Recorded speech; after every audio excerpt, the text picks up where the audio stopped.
আসসালামু আলাইকুম রহমতুল্লাহ। আজকে আরেকটি মাইক্রোসফট ওয়ার্ড টিউটোরিয়াল নিয়ে চলে আসলাম আপনাদের সামনে। আজকে আমরা আরেকটি ম্যাজিক শিখব, শর্টকাট শিখব।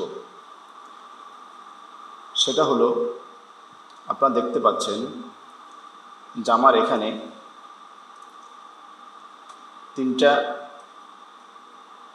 ভাগ আছে লেখার মধ্যে। এখন অনেক সময় আমাদের প্রয়োজন হয় যে আমরা শুধুমাত্র এই একটা সাইডকে আমরা কালারিং করতে চাই, কিংবা শুধু একটা মাঝখানে সাইডকে অথবা এই পাশে ডাইন সাইডের এই পাশটাকে আমরা কালারিং করতে চাই। এমনটা আমাদের মাঝে মাঝে প্রয়োজন হয়। কিন্তু আমরা যখন ওয়ার্ডে এটা করতে যাই তখন আমাদের কিছু সমস্যা হয়। যেমন যদি আমরা ওয়ার্ডে এই জায়গাটাকে আমরা সিলেক্ট করতে যাই, তখন দেখা যায় যে শুধু এই জায়গাটা আমাদের সিলেক্ট হয় না, পুরোটা লাইন সহ আমাদের সিলেক্ট হয়। এখন কিভাবে আমরা শুধুমাত্র এই মাঝখানে যে প্যারাটা আছে এইটাকে কীভাবে আমরা সিলেক্ট করতে পারি, অথবা এই পাশে যে একটা প্যারা আছে এই প্যারাটাকে শুধুমাত্র এটাকে কীভাবে আমরা সিলেক্ট করতে পারি, আমরা আজকে এই বিষয়টা শিখব।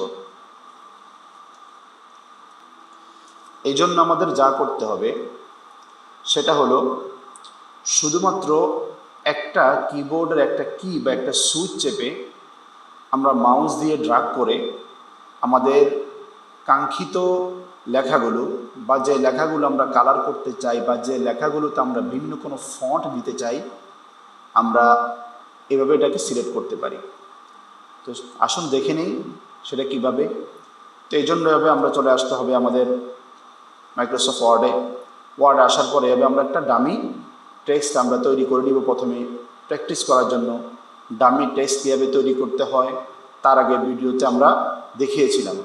যদি আপনি সেটা দেখে না থাকেন তাহলে আমাদের আগের ভিডিওগুলো একটু দেখে নেবেন, সেখানে আশা করি পেয়ে যাবেন।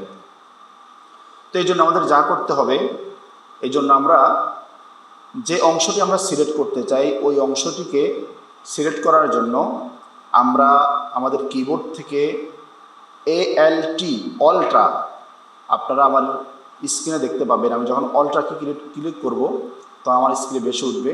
এই অল্ট্রা কি সিলেক্ট করা অবস্থায় আমি আমার মাউস দিয়ে 4 কোণা করে যে অংশটা আমি সিলেক্ট করব সেটা সিলেক্ট হবে।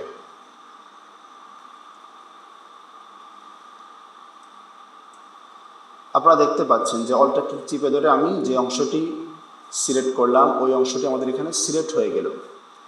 এখন আমরা চাইলে এই অংশকে ভিন্ন কোনো কালার দিতে পারি। যেমন আমরা যদি চাই এখানে লাল কালার দিব, দেখতে পাচ্ছেন যে লাল কালার হয়ে গেছে। অথবা এখানে যদি আমরা ভিন্ন কোনো ফন্ট দিতে চাই,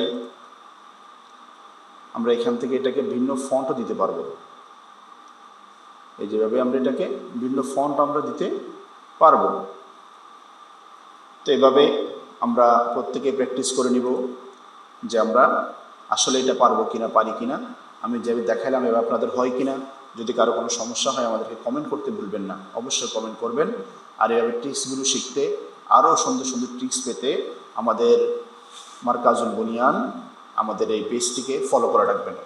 ধন্যবাদ। আসসালামু আলাইকুম রহমতুল্লাহ।